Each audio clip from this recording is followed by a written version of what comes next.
Hello, this is Coach Tim Campbell, and I'm your host for Self-Made as a Myth, Make a Difference Together show, where we are talking with successful business owners about their journey to building their business. And because we know that success in business doesn't come on our own, we're taking some time to recognize and give some shout outs to the folks who have helped us along the way. I'm excited to have a fellow business owner from Georgia with us today. My guest runs a podcast company, and in her downtime, she likes to spend it with family hiking and exploring. And she is most proud of her kids, and she's got a story that she's going to share with us about that today. It's my pleasure to welcome Rachel to the show. Hello, Rachel. How are you? Good. Thanks for having me on. This is going to be fun. Absolutely. Well, hey, let's start with having you introduce yourself. Tell us about a little bit of your background, your personal story, where you live, about your family, and some of your hobbies. Sure. Thanks. So I'll try and be really succinct here, but born and raised in Indianapolis, and I know that's your stomping grounds. And our family has just relocated to the Atlanta, Georgia area. We've got 3 kids, 2, 4, 6. And so life's a little bit crazy and busy. And really right now we're enjoying just exploring our new environment, hiking, and even enjoying like more of the city and some of the options and opportunities that are presented to us here. And I guess the little snapshot into my professional career is in 2016. I started getting into podcasting, launched the business officially in 2017. At the time I was in law school, dropped out of law school, and went all in on the podcast company that we have today. Fantastic. Well, I'll get you to tell us a little bit more about that here in a minute. But is there a funny story, Rachel, that your family likes to tell about you that you'd be willing to share with us today? A funny story that my family, well, I'll tell you, we have a silly tradition. This is from being a child, and you had my brother on the show a while back, so you'll have to check out his episode, but his name is Zach Eltz. And the reason that that's relevant is every year as a family, as you guys can, think of like Thanksgiving and all of that, I come from a really large family, a lot of siblings, a lot of cousins, the whole thing. And I'm like the youngest of the entire crew.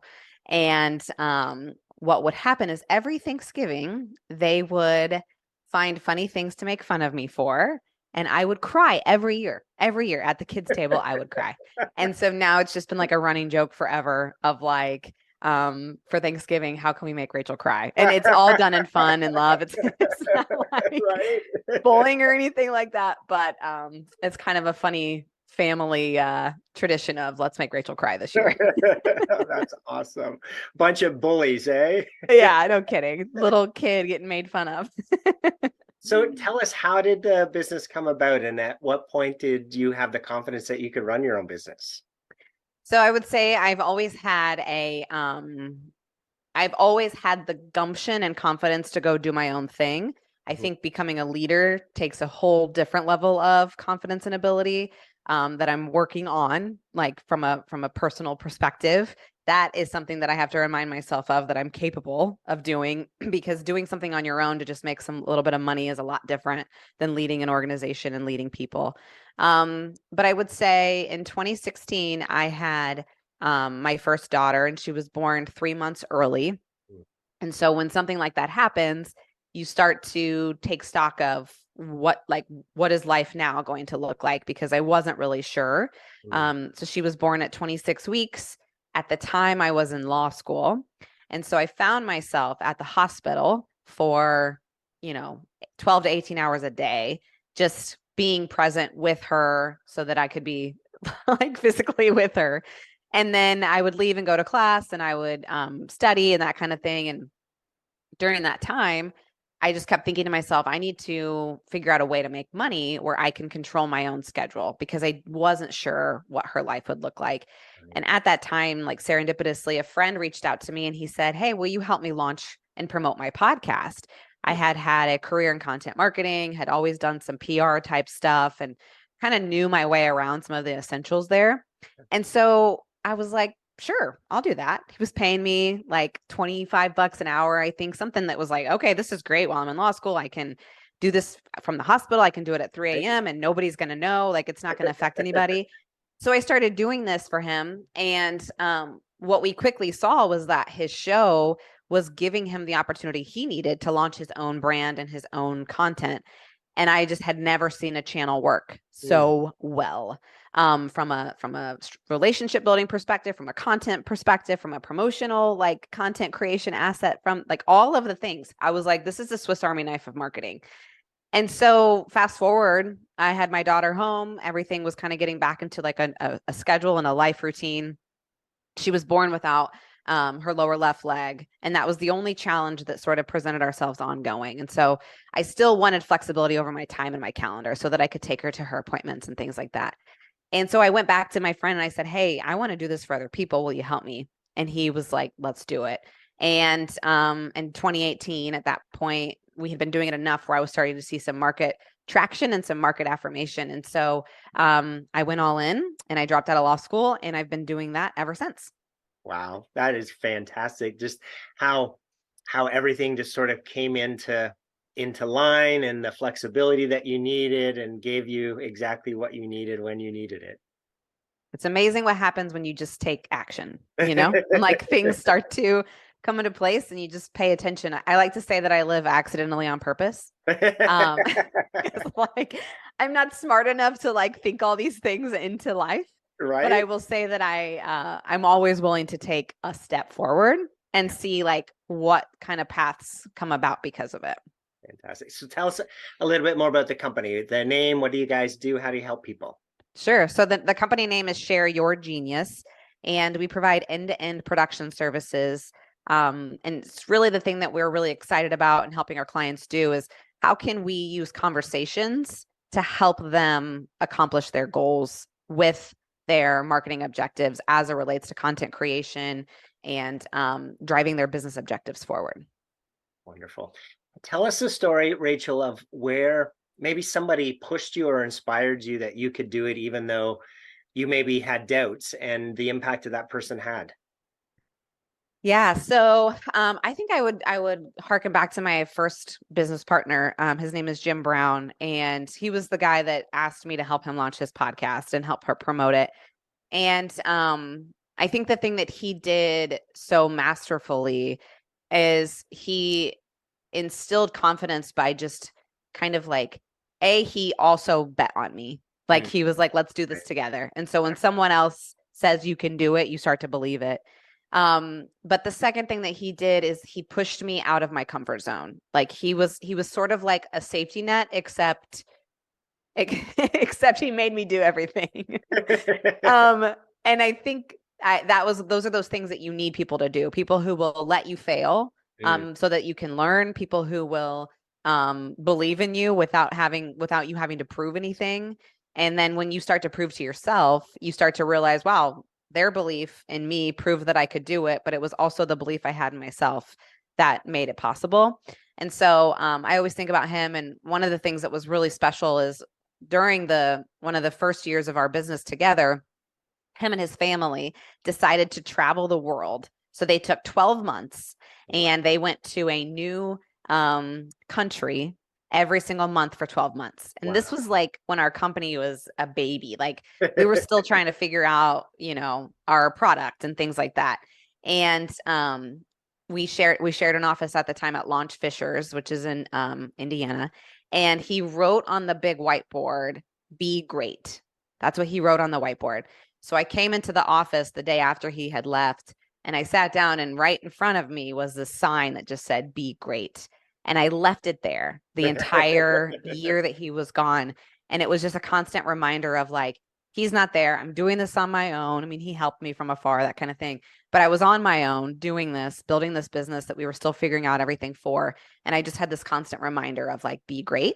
And that was a choice. Like I could have, you know what I mean? It's a choice to actually strive and do something different and do something that, that takes like time and energy and all of that. And that was very meaningful to me. And it's actually our core value that we've carried through the business to date, is just this idea and this realization of like, in life, you can choose to be good. You can choose to be adequate. You can choose all of these things.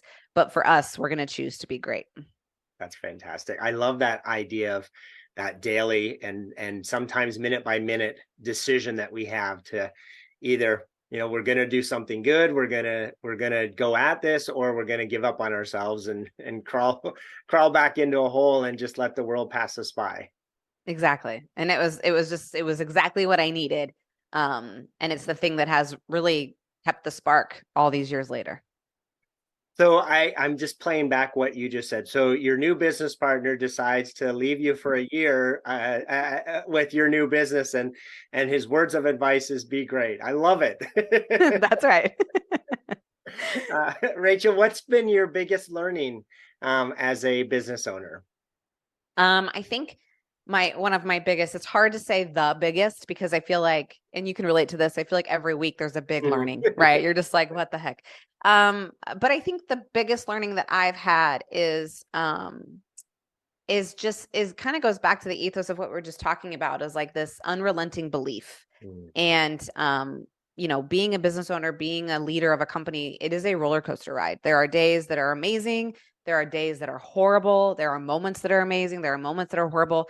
And it's like, how do you continue moving forward when you're in the valleys?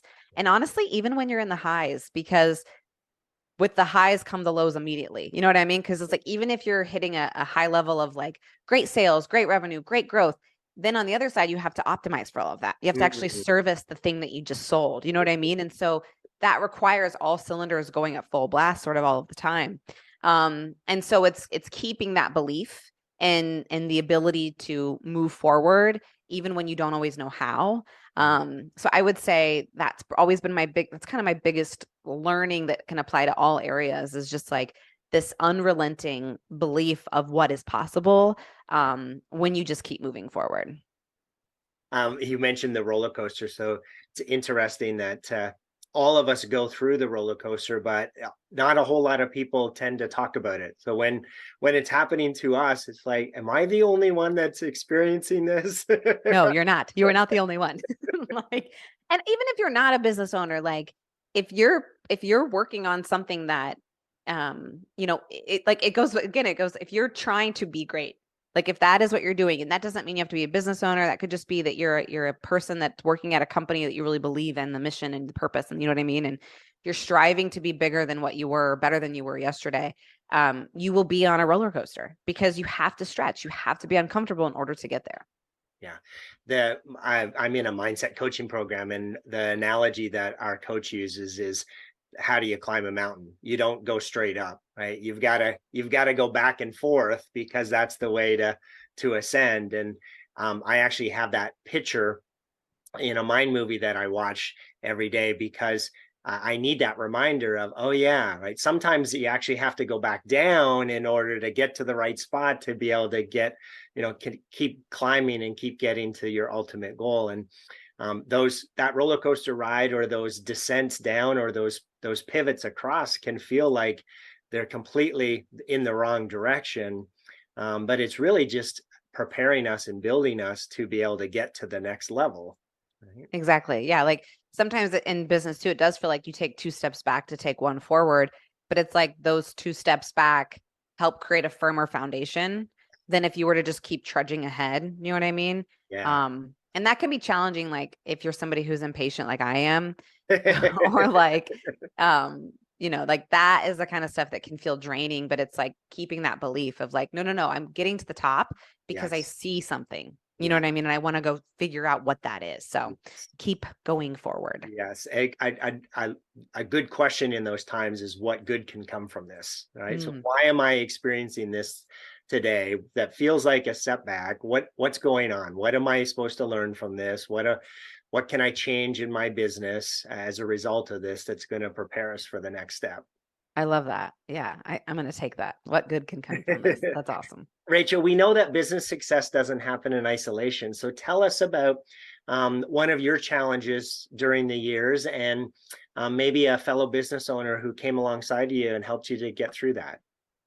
Yeah, so I would say you said fellow business owner, but I'm going to pivot from that because I talked a lot about my original business owner who's really helped me through a lot of the seasons. And we're no longer business partners, but he's definitely somebody that I can still call for like phone a friend. But I will share more of, as a business owner, as a business leader, you have to have a support system Otherwise you will fail. Like you have to have people who come alongside you.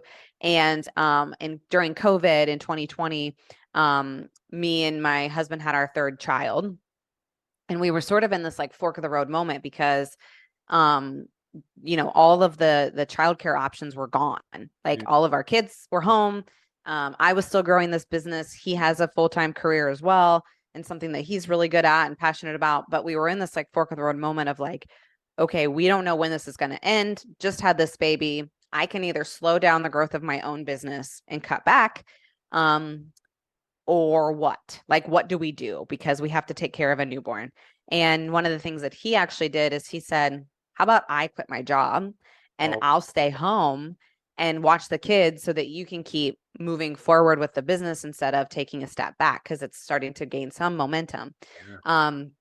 And so that's what he did. So for like, I think it was like 6 months, he took a step back in his career and helped take care of our babies. So he would like I'd be in a meeting, and then after the meeting, he'd like bring me our son, like so that I could feed him. And like, he just like really helped step up in that moment because we had no options. And then when the daycares opened back up and we were able to send our kids, and thankfully we were able to find some really good care for our son, and things just sort of worked itself back out. But it was like we needed to make a decision in that season of like, do we lean into what you've got going on from a business perspective or what? And he was just willing to make that sacrifice so that we could continue to move forward. And that, I always think about that as like a pivotal moment in helping us move forward. Yeah. What's your husband's name? Austin. Well, wonderful. What a selfless thing to do for you and the family. That's just an amazing story. Thank you for sharing. You're welcome. And now obviously you guys have moved, so his career came back, and you guys had an opportunity to have a new adventure in Georgia. That's right. Yeah. Very See, cool. It's like, I think that's the other thing, like from a business perspective, and even like thinking about the audience, it's like those moments of belief of like, even if in the moment you're not sure how things are going to work itself out, instead of letting fear drive decisions, let faith, you know what I mean? Just like believe in the thing. And like, just because one door shuts even temporarily, it doesn't mean you're not going to have 55 open more like down the road. Yes. Like it's not all endings, The universe, God, whatever your beliefs are, has a positive desire for us if we're just willing to take, the unknowns, right? Go through this opportunity or go through this door, take this risk, because ultimately there's a better tomorrow ready for us if we're just willing to take the quote unquote risk of the unknown, right? That's right. That's exactly right. And the fear of the unknown can be pretty strong for folks. So, for everyone, I don't know if I should do it, right? Because I don't know what's going to happen. Well, so you mentioned mindset coaching. I had a mindset coach talk to me about intuition, and just like, it's one of the most powerful things that we all possess and have access to, but a lot of times we don't know how to listen to it or hear it. Yeah. And so one of the things that he talked to us about, and this is a company based out of Indianapolis called Dream Fuel, Kevin Bailey, but he was like, you can physically feel your intuition. And so you can sit on a question or a problem or a thing, and you can close your eyes. And he was like, feel how your body actually feels. Like, do you feel sick in your stomach, or do you feel light? Are you moving forward? Like your body will actually like shake its head and move itself in the direction that's in line with your gut if you sit in it. Yeah. And so I think that those are some of the things, like as a business leader or owner, it's like, you're going to deal with a lot of questions and a lot of like challenges of like, where do I go? Like, is this fear driving me, or is my belief driving me? And like your intuition can tell you a lot. Yeah. Meditation is a powerful thing. I used to think that whole idea of the law of attraction and meditating was all a bunch of foo-foo until I started embracing it and realizing, to your point, right? Like, wow, our intuition, the universe, God, whatever your beliefs are, is wow, like there is a powerful force that's guiding and directing us if we just pay attention to it. Yeah. I mean, I could not agree more. If I was to ask you, I'll put you on the spot here, to pick 3 people throughout your business journey that you are most grateful for being there to help you with your overall growth and success. Who are those 3 people, and how they help you? So one, again, I keep talking, this is not the Jim Brown episode, but Jim Brown, obviously, Sure. he was the first person who kind of ponied up to help me get where I'm at today. The second one I would say is Tiffany Souter. She runs a marketing agency in Indianapolis called Element 3, and she's actually a part owner, business partner for Share Your Genius. So she's helping take us to the next level, if you will. And so she's been instrumental in that. And then that third spot is really hard because there's so many people who have come around to really like pour into us and help us be great. But I think in the spirit of continuity and family, as I'll say, my brother. So my brother, Zach, he's also somebody who is an entrepreneur and somebody who's always kind of led by example, and in a maybe it's a family trait, but just like this unwavering confidence in our own abilities. And so I've always seen him just work through a ton of challenges that he's had and stay positive. And so I would say those three people stand out to me in this moment. Fantastic. I did say I was going to put you on the spot. So I know, right? There's way more than three people. So it's just so many. It's a fun little exercise to understand, right? Who comes to mind. And yes, for everyone else who wasn't mentioned, there are tons of other people, right, Rachel, that So many. if we had time, we'd be able to list them all, but unfortunately we don't. So as you think about the next 3 to 5 years, what are the biggest challenges that you see that you're going to face in reaching your goals for the company, and who are the types of people that you're going to need to solve those challenges? Yeah, I think like anyone, we're paying really close attention to technology and AI and how it's going to be a useful tool for the business that we're in. And so just really leaning into the right partners, the right technology that can help us create better partnerships with our clients, better outcomes for our clients. So I'm really paying attention to that. I think that the world, because of that, the world is going to demand better content. I think it's going to like demand more authentic, more human, more more content, more engaging content that sort of has to cut through the noise because content can be created at such a high clip. And so we're looking for amazing storytelling tellers, like people who just see the world differently or who understand how to ask the right questions. So I think talent is critical to the success of our company. And then I think just the other side of it is just personal life. I mean, I've got 3 kids, and navigating school and navigating some of the things that I want for them in their life, and trying to give them the opportunities that are really meaningful to them. So it's just like, how do you find the right balance while you're still trying to grow a company, while you're raising humans? You know what I mean? So Right. that's kind of my high level answers. And then I think the right people outside of just great talent for Share Your Genius. We're looking for innovative creators for brands who want to do something different.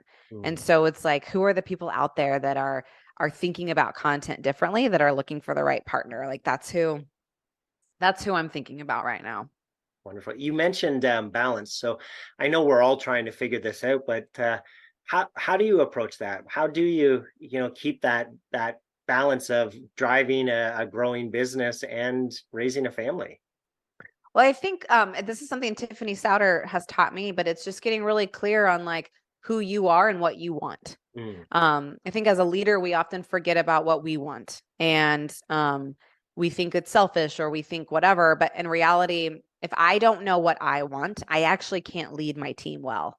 And so I like to create space for myself, and I probably do this at least once a quarter, where I'm like, am I actually doing what I want to do? Because the minute I'm not doing what I want to do, candidly, I'm not going to create the best outcomes, and I'm not going to be the most present leader or parent. Yes. And so I think just taking the time to really reflect on who I am and what I want is really critical. And I think recognizing that can change over time, like giving myself permission to realize that can change has been critical as well. But I do that. And then the other thing is I'm really intentional about my mornings. Even if that doesn't mean I'm waking up at 4:30. I wish that that was me, but I just can't sustain that. But I mean, when my kids are dropped off at school, I don't jump right into work. I go work out, or I go do yoga, or I just take 15 minutes and just like reflect and like read some devotional or meditate, to your point earlier, and just like get my mind right, even if it's 5 minutes. Yeah. But that's critical to me being successful. So yeah, those are my tips. I liked you mentioned just making sure that you're identifying what you want and building that into your plans and into your routine. And it makes me think about, so our clients do 90-day planning, and one of the sections is personal, right? There has to be a personal goal and personal strategies, because if we don't do it, it just won't happen, right? It Because won't. life is too busy already. Oh my gosh. And there's so many things pulling at you at all times. And so it's like, how do you cut the noise? Is you have to cut the fat. And Right. so it's like, what are the things I actually want to do? Is this moving me towards? And you don't have to have it like completely crystallized. You know what I mean? It's just this idea of like accidentally on purpose. It's like, Yeah. I know that I want to feel this way, or I want to have this type of outcome for my life. Yeah. How I get there doesn't always matter, but I need to know what it is so Yes. that I'm making the right decisions along the way to get me there. I like that you've mentioned a couple times, but accidentally on purpose. That's just a brilliant way to phrase it, frame it up in terms of what happens, because we can't control everything, right? But what I like about what you're saying is, if we've got a general sense or an idea of where we want to end up, then it's easy to say no to the stuff that's not congruent with that. Exactly. Exactly. And I think that's the hardest part of being a business leader or business owner is actually saying no, because we want to say yes to so many things, because like we see the world. We're like so excited by opportunities. Otherwise we wouldn't be running businesses. Right. But it's like having the discipline to be like, oh no, not right now. Yes. I struggle with that. Yes. And because like you said earlier, nothing is for sure. So even we don't know if we say yes to something or no to something, if it was the right thing, right? So we've got to rely on back to your point about our instinct and our gut. We've got to just trust that we've put the right things in place, generally speaking, and a no is not going to be tragedy, and right, and just kind of accidentally on purpose flow with it, right? Yeah. And I love what you just said. A no is not tragedy. Like that's something that I've always struggled with, is like, if I close that door, like it's never going to open again. And it's like, well, even if that's true, that doesn't mean that's the only door ever. Exactly. Like there are so many doors, and there's doors that haven't even been built yet. Right. You know what I mean? Like life is just like full of of unexpected things. And I think if we think about this idea of like, I'm expecting the unexpected. If we lean into that, how much more fun and exciting does life become? Right. And it's not like to the no, it's not like we're going to be shut down from any more opportunities, because every day thousands of opportunities come our way. It's just a matter of choosing which one's right for us. Exactly. Yes. Love that. Rachel, last question here. Jim Rohn, awesome business guru. One of the quotes I love that he says is, "We become the average of the 5 people that we spend the most time with." So as you reflect on that quote, and you think about all the business owners who are trying to do it on their own and feel like they can't reach out to other people and ask for help, what advice would you have for those folks? That's a lie. You can reach out to so many people. I mean, half of what I do is meet with people with no agenda, just to understand who they are and who they are and what they want, honestly. And asking for help is not even asking for help, but it's asking questions that you need answers to. It's not asking for help to be like, I don't know this thing. You know what I mean? And even if you think you know something, playing dumb will help you grow immensely. Right. And so I think it's just like leaning into asking questions puts you in a better position in every facet of your entire life. And I don't know if it's ego or pride or what, but it's like, just like cut that off. Like, even if you think it's a dumb question, and maybe it was something ingrained in school where it was like, you didn't want to ask a question because you didn't want to sound dumb. Yeah. And I'm like, who cares if you sound dumb? The people not asking the questions, they're actually dumb. because Right. they're not understanding the things that they don't know. Yeah. And so I would just be like, get in front of, like, I would make a challenge to myself. If that's somebody listening that feels that way, is I would say, find 2 people that you want to meet and know without any agenda other than they might be able to shed some light on something that they've experienced that might help you. I would be like, I'm going to find 2 people and see if they'll meet me for coffee. And if you're in Indiana, everyone will meet with you. Like, that is the Indianapolis business community is insane. Go network. Go, go, go, go. I was just going to say, I've never had anybody who I've reached out to and say, hey, would you mind, gifting me some of your time to learn about you and your business? Nobody's ever said no.